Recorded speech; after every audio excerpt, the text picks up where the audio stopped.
ये है चीन, एक ऐसा देश जो कभी गरीबी, भूख और पिछड़ेपन का दूसरा नाम था, लेकिन आज यही देश बना रहा है आर्टिफिशियल सन, उड़ा रहा है फ्लाइंग टैक्सी, चल रहा है ड्राइवरलेस बुलेट ट्रेन और रोबोट सब इंसानों का काम कर रहे हैं। और वहीं आज भी भारत में लाखों लोग ट्रेन के दरवाजे पर लटक कर सफर करते हैं। तो सवाल ये है, कैसे एक गरीब देश इतनी तेजी से दुनिया की टेक्नोलॉजी सुपर पावर बन गया, और क्या भारत भी ऐसा कर सकता है? आज के इस वीडियो में हम जानेंगे चीन का इतिहास, उसकी ताकतवर शिक्षा नीति, उसकी खतरनाक टेक्नोलॉजी और वो सच्चाई जो आपकी सोच बदल देगी। आज का आधुनिक चीन देखकर शायद आपको यकीन ना हो, लेकिन 1970s के दशक में चीन बेहद गरीब देश था। लोगों के पास खाने के लिए खाना नहीं, सड़कों का नामो निशान नहीं, कोई बड़ी कंपनी नहीं और टेक्नोलॉजी लगभग जीरो। देश पूरी तरह बंद था, दुनिया से कटा हुआ। लेकिन फिर एक ऐसा इंसान आया जिसने चीन की किस्मत बदल दी, डेंग शाओपिंग। उन्होंने एक ऐसा फैसला लिया जो इतिहास बन गया। उन्होंने कहा, बिल्ली काली हो जा सफेद, अगर वो चूहा पकड़ती है तो वो अच्छी है।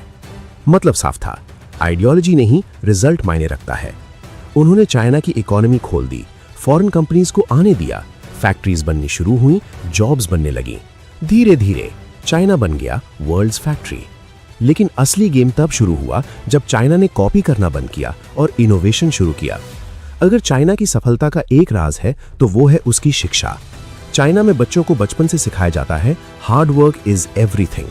स्टूडेंट्स रोज 10-12 घंटे पढ़ते हैं। कंपटीशन इतना टफ है कि एवरेज होना ऑप्शन ही नहीं है। चाइना की गवर्नमेंट एजुकेशन में अरबों डॉलर इन्वेस्ट करती है। फोकस होता है साइंस, टेक्नोलॉजी, इंजीनियरिंग, मैथमेटिक्स यानी स्टेम एजुकेशन।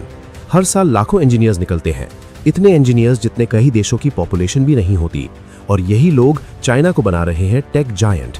चाइना सिर्फ यूजर्स नहीं बना रहा, चाइना क्रिएटर्स बना रहा है। अब बात करते हैं उन इन्वेंशंस की जो चाइना को फ्यूचर का देश बना रहे हैं। Number 1, hand recognition payment. सोचिए, आप दुकान पर गए और सिर्फ अपना हाथ दिखाया और पेमेंट हो गया। चाइना में ये रियलिटी है। कैमरा आपकी वेन्स और पैटर्न स्कैन करता है और सेकंड्स में पेमेंट कंप्लीट। कैश ऑलमोस्ट खत्म, वॉलेट जरूरत नहीं, future already here. Number 2, driverless bullet train. China की बुलेट ट्रेन 350 किलोमीटर प्रति घंटे की स्पीड से दौड़ती है। लेकिन सबसे शॉकिंग बात ये, इसमें ड्राइवर ही नहीं है। एआई खुद ट्रेन को कंट्रोल करता है। स्पीड, सेफ्टी, प्रिसीजन सब automatic. Number 3, robot police.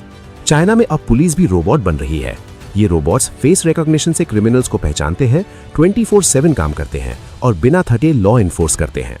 Number 4, flying taxi. Traffic jam से परेशान? चाइना ने सोल्यूशन निकाल लिया, फ्लाइंग टैक्सी। ये हवा में उड़ती है और बिना ड्राइवर के पैसेंजर्स को ले जाती है। फ्यूचर में सड़कें खाली और आसमान भरा होगा। Number 5, artificial sun. ये शायद सबसे खतरनाक इन्वेंशन है। चाइना ने बनाया है आर्टिफिशियल सन। ये इतना हीट पैदा कर सकता है जो असली सूरज से भी ज्यादा है। अगर ये सफल हुआ तो दुनिया को मिल सकती है अनलिमिटेड एनर्जी। चाइना और इंडिया लगभग एक ही समय पर आजाद हुए। पॉपुलेशन दोनों की बढ़ी, पोटेंशियल दोनों के पास। फिर फर्क कहां आया? चाइना ने फोकस किया मैन्युफैक्चरिंग, एजुकेशन, टेक्नोलॉजी, इंफ्रास्ट्रक्चर। उन्होंने हजारों फैक्ट्रीज बनाई, हाई स्पीड ट्रेन्स बिछाई, स्मार्ट सिटीज खड़े कर दिए और सबसे बड़ी बात, उन्होंने फास्ट डिसीजंस लिए। इंडिया के स्टूडेंट्स दुनिया के सबसे इंटेलिजेंट स्टूडेंट्स में आते हैं, लेकिन प्रॉब्लम है सिस्टम। कई स्कूल्स में बेसिक फैसिलिटीज तक नहीं है, एजुकेशन अनइवन है, इंफ्रास्ट्रक्चर स्लो है, टैलेंट है लेकिन डायरेक्शन की कमी है। चाइना का गोल क्लियर है, वर्ल्ड लीडर बनना। एआई में इन्वेस्टमेंट, रोबोटिक्स में इन्वेस्टमेंट, स्पेस टेक्नोलॉजी में इन्वेस्टमेंट। चाइना फ्यूचर बना रहा है, लेकिन इंडिया के पास भी एक चीज है, यूथ पावर। अगर इंडिया फोकस करे एजुकेशन, टेक्नोलॉजी, इंफ्रास्ट्रक्चर, तो इंडिया भी दुनिया को लीड कर सकता है। चाइना आज फ्यूचर में जी रहा है और दुनिया धीरे धीरे उसे फॉलो कर रही है। लेकिन सवाल अभी भी वही है, क्या इंडिया भी एक दिन चाइना को पीछे छोड़ सकता है? आपका क्या मानना है? कमेंट में जरूर बताइए और अगर वीडियो पसंद आया हो तो लाइक और चैनल को सब्सक्राइब करना मत भूलिए।